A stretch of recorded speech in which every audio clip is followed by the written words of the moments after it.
लेंगे।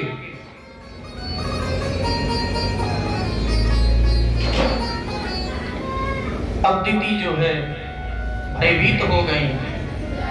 धीरे धीरे धीरे धीरे धीरे धीरे कुछ समय बीत गया। जब कुछ समय बीत गया,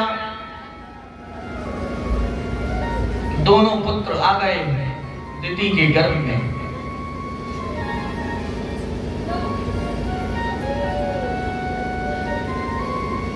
देवताओं ने ब्रह्मा से पूछा कि ये दीदी के गर्भ में जो शिशु पल रहा है, इसका प्रकाश तो अभी से इतना तेज हो रहा है, और ये जब जन्म ले लेगा तब क्या करेगा?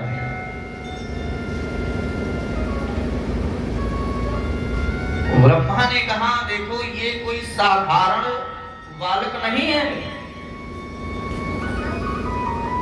देवताओं ये पता है कौन है? यतो पार्षदो मह्यम जयो विजय एव च।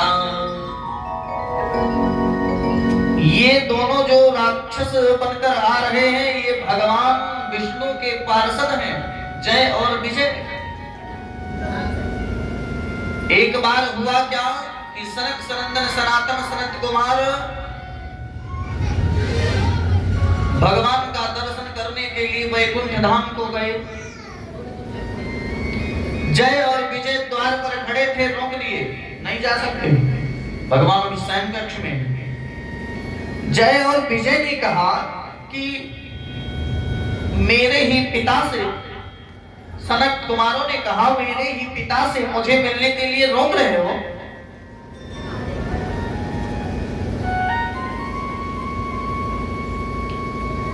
मैं जाऊंगा। जय और विजय ने कहा मैं जाने नहीं दूंगा। क्यों? क्योंकि अभी भगवान शयन कक्ष में हैं। सनत कुमारों ने श्राप दे दिया, जाओ दोनों राक्षस हो जाओ। वही जय और विजय यहां आ रहे हैं दोनों। श्राप का परिणाम ये हुआ कि सनत कुमारों की जितनी भी तपस्या थी सब नष्ट हो गया। सनत कुमार चले गए पुनः बद्रिकाश्रम, वहीं भजन करने लगे। क्रोध का परिणाम ये हुआ, और शास्त्र कहता है कि जीवन भर आप माला जपते रहो, एक बार अगर क्रोध आ गया सही से तो पूजा पाठ सब कुछ नष्ट हो जाता है, सारी तपस्या नष्ट हो जाती है। वही जय और विजय यहाँ दीदी के गर्भ में पल रहे हैं। धीरे धीरे धीरे धीरे धीरे धीरे समय बीत गया। कुछ अभी गर्भ में भी है और हाहाकार मच गया है। चारों तरफ से हाहाकार मचा है। दोनों ने जन्म लिया। एक का नाम हिरणाक्ष रखा गया, दूसरे का नाम हिरण्याकश्यप रखा गया।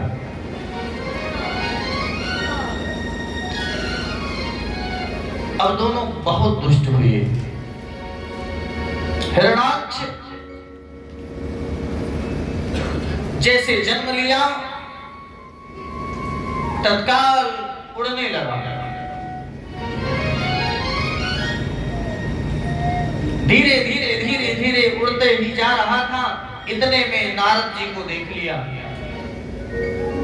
नारद जी बीड़ा बजाते बजाते बजाते बजाते आ रहे थे। कहा, ओ बाबा रुक, कहां?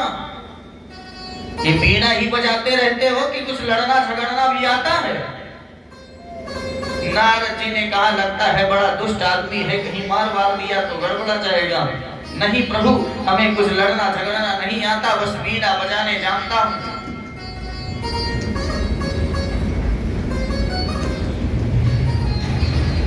देखो ऐसा है, तुम्हें लड़ना नहीं आता, मेरे बाजुओं में खुजली होती है, लड़ना पड़ेगा तुम्हें। नारद जी ने कहा, अब यदि कह दूंगा नहीं लड़ पाऊंगा तब तो गड़बड़ हो जाएगा, मार देगा हमें ही।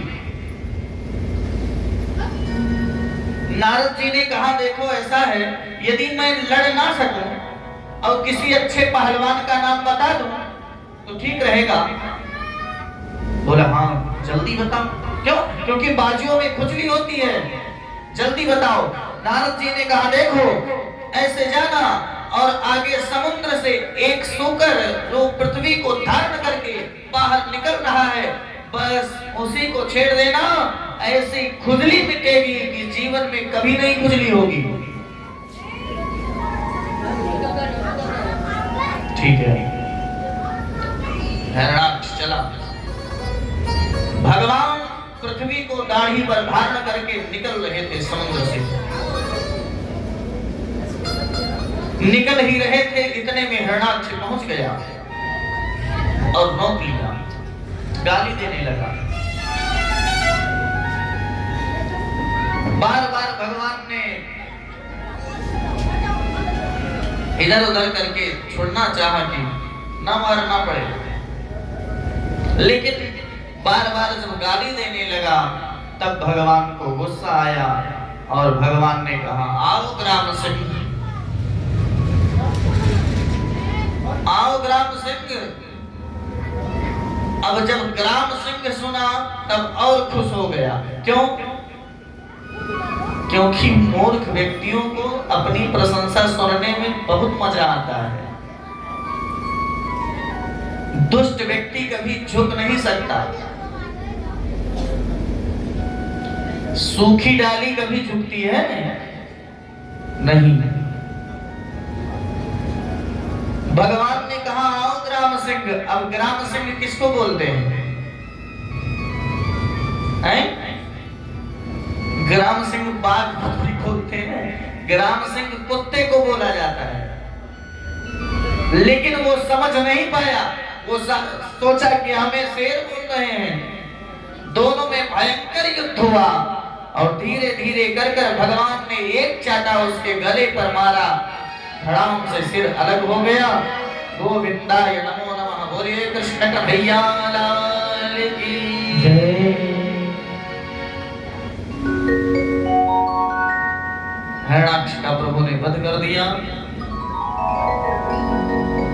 और पृथ्वी को लेकर आए, पृथ्वी की स्थापना कर दी। ब्रह्मा के अनेक पुत्र हुए, जितने भी पुत्र होते सब वैराग्य धारण कर लेते। सनत कुमारों ने तो पहले ही कह दिया मैं विवाह नहीं करूंगा।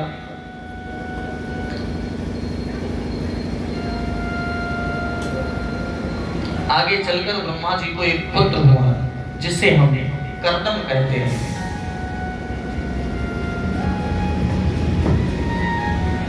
कर्दम जी महाराज का जन्म हुआ है और कर्दम जी जन्म लेते ही बोल दी कि मैं शादी विवाह नहीं करूंगा, भगवान का भजन करूंगा। लेकिन शास्त्र क्या कहते हैं?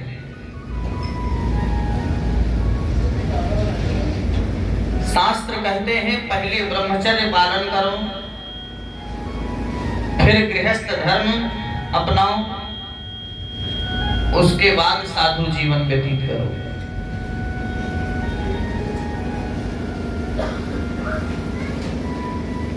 कर्दम जीवन में चले गए, वहां जाकर तपस्या करने लगे। तपस्या करते करते करते करते बुढ़े हो गए और जब बुढ़े हो गए तो सोचा कि संसार के लोगों को देखो, इन संसार के लोगों को देखो, कितना सुंदर सुंदर विवाह करते हैं, बीवी बच्चे होते हैं, कितने ऐश और आराम से जिंदगी जीते हैं। काश मेरा विवाह अगर हो जाता तो बहुत अच्छा। ये कर्दम जी कब सोच रहे हैं? जब एकदम बुढ़े हो गए। लेकिन जिसने अपना सर्वस्व भगवान को समर्पित कर दिया है, भगवान उसकी सारी मनोकामना पूर्ण करते हैं। आज पुनः कर्दम जी तपस्या में बैठ गए संकल्प किया कि मेरा विवाह हो जाए।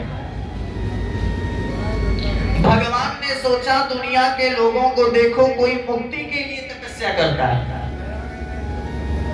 कोई भजन बढ़ाने के लिए तपस्या करता है, कोई हमें प्राप्त करने के लिए तपस्या करता है, और इस बुढ़े बाबा तो देखो विवाह करने के लिए तपस्या कर रहे हैं।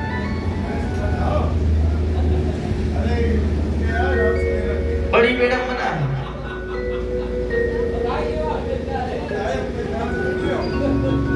कर्दम जी तो तपस्या में बैठ गए हैं।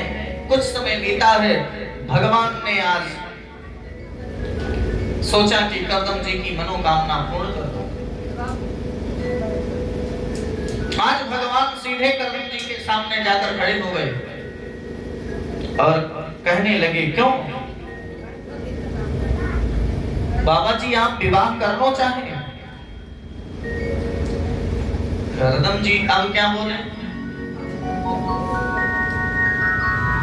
अब 90 साल के बुढ़े से कोई पूछे बाबा आप विवाह करना चाहें तो क्या कहेंगे दादाजी?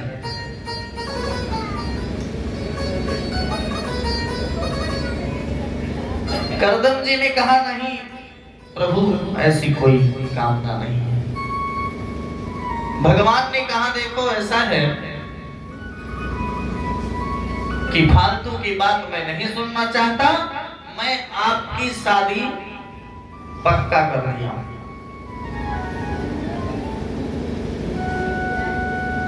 स्वयंभू मनु महाराज की जो पुत्री है, 3 आकृति, देवहूति और प्रसूति, ये 3 पुत्रियां हैं। उसमें से देवहूति का विवाह आपके साथ होगा, मैं पक्का कराया। कर्दम जी ने कहा, जब आप पक्का कराए हैं तो कर ही लेता हूं, लेकिन एक शर्त है। बोले कौन सी शर्त? बोले शर्त यही है कि आपको मेरा पुत्र बनकर आना पड़ेगा। भगवान ने कहा, ठीक है।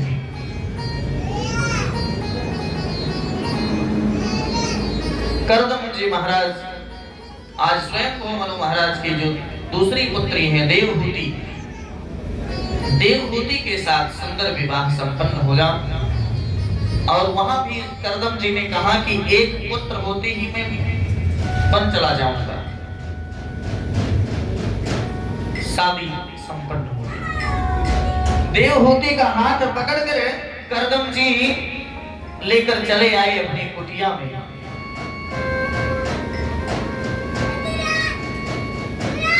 कुटिया में हजारों बिल, इधर उधर सांप बिच्छू टहल रहे हैं। और कहा स्वयंभू मनु महाराज की पुत्री, लेकिन देवहूति का स्वभाव देखिए। कर्दम जी जैसे शादी करके आए तत्काल तपस्या में बैठ गए। तत्काल तपस्या में बैठ के 40,000 वर्षों तक तपस्या किया। और इसी बीच में देवहूति कपड़े से पोंछ देती, अपना कभी पत्ता खा लेती। विचार करिए सज्जनों, आज का समय होता तो क्या हुआ होता। आज शादी करके लेकर आओ और 1 महीना के लिए तत्काल दिल्ली चले जाओ, फिर समझ में आ जाएगा क्या होगा। और देवहूति 40,000 वर्षों तक अपने पति की सेवा करती रही। जब कर्दम जी की तपस्या खुली, जब देखा कि देवहूति सामने खड़ी है,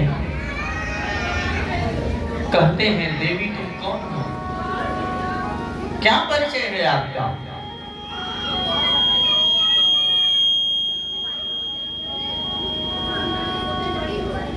देवहूति ने याद कराया, प्रभु आज से बहुत साल पहले आप कुछ बातें याद करिए, हमारा और आपका विवाह हुआ था। तब करदम जी को कुछ कुछ बातें याद आने लगी।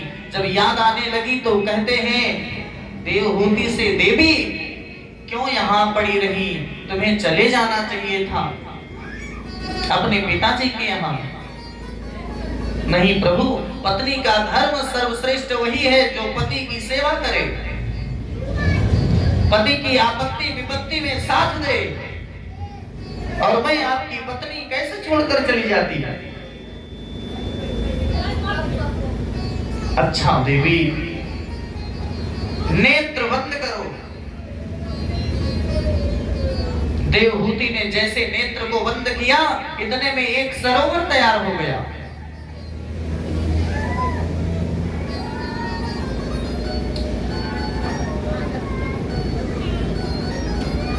जब सरोवर तैयार हो गया, करदम जी देवहूति का हाथ पकड़कर उसी सरोवर में स्नान करने के लिए गए, और जैसे एक डुबकी लगाई, इतने में देवहूति 16 वर्ष की हो गई और करदम जी 18 वर्ष के हो गए। ये सब क्या है?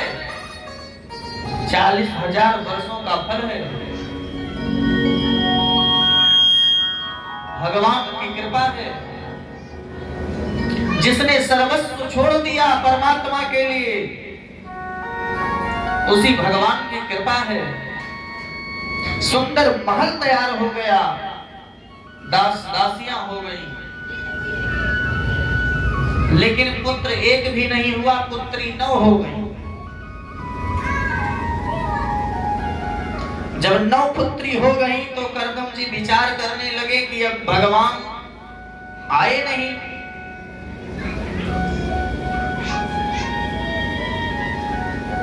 तो 10वें पुत्र के रूप में मेरे कपिल देव भगवान का प्रादुर्भाव हुआ। बोले कपिल देव भगवान की जय।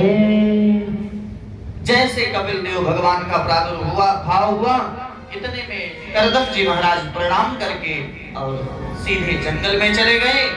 और आज देवहूति माता कपिल भगवान को सुंदर स्नान कराती हैं, पीतांबरी पहनाती हैं और एक छोटी सी चौकी लगाती हैं।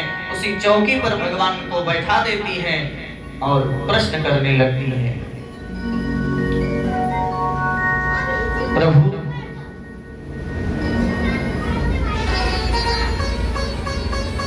अब आप कुछ हमें बताएं।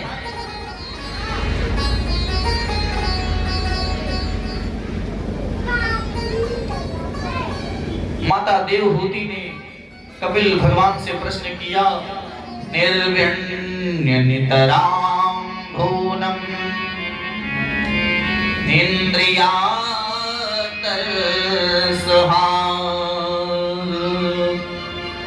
हेन संभाव्यमानेन न प्रपन्नाथा विदते। ये प्रभु जो इंद्रियां हैं, 5 कर्म इंद्रियां, 5 ज्ञान इंद्रियां, मन बुद्धि चित्त, ये सब अपनी तरफ मुझे खींचती हैं, क्या करें। और प्रभु मेरा दूसरा प्रश्न है, बंधन किसका होता है, आत्मा का या शरीर का। मन वश में नहीं रहता है, इधर उधर भटकता है। कपिल भगवान ने कहा, माता आप तो परम ज्ञानी हैं, परम विदुषी हैं, लेकिन संतों के मुख से जो मैं सुना हूं वह मैं आपको बताऊंगा। 9 प्रकार के भक्ति का निरूपण भगवान ने किया। भगवान कपिल ने कहा, माता भगवान का चिंतन रोज करना चाहिए।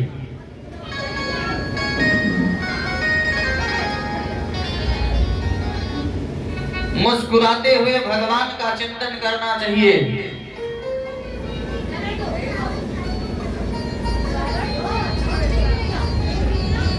भगवान का भजन रोज करना चाहिए। एक बड़ी सुंदर कथा आती है। एक सेठ जी थे,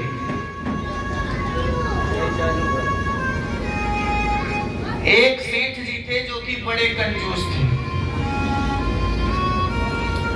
जीवन में 1 रुपया दान नहीं किया, जीवन भर बीत गया, 1 रुपया दान नहीं किया। जब बहुत समय बीता तो आस पड़ोस इधर उधर वाले कहने लगे, सेठ जी हो भले आदमी, करोड़पति हो, धन की कोई कमी नहीं है, और इतनी बड़ी कंजूसी, अरे कुछ दान पुण्य कर दो।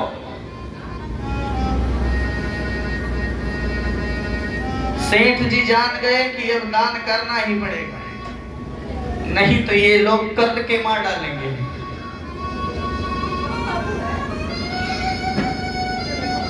सेठ जी ने कहा, देखो ऐसा है कि ज्यादा दान नहीं करूंगा, लेकिन 1 रुपया दान कर दूंगा। क्यों? क्योंकि कंजूस थे। अब कंजूस की चमड़ी चली जाए पर दमड़ी न जाने पाए।